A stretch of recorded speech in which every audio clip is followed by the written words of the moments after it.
Les infections sexuellement transmissibles ont augmenté de 30% en 2020 et 2021. Cette hausse des IST se constate surtout chez les jeunes. Ils sont de moins en moins à acheter des préservatifs, comme ont pu l'observer certaines officines. On sent quand même qu'il y a une diminution des ventes de préservatifs. Voilà, donc on le voit clairement quand on regarde les statistiques. Voilà, c'est en recul, effectivement.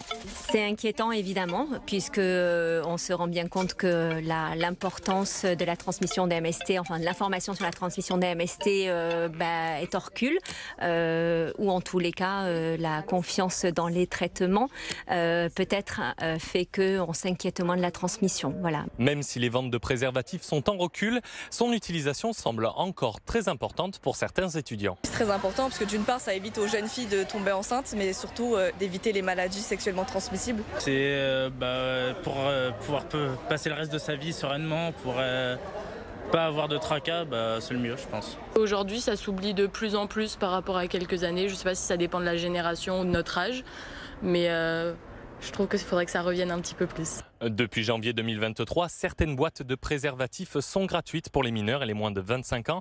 Il s'agit d'Eden et de Sortez Couvert. Si vous êtes mineur, pas besoin de pièce d'identité ou de justificatif pour vous en procurer. Si vous êtes majeur, il suffit de présenter votre carte vitale afin d'obtenir une boîte de 12 ou de 24 préservatifs.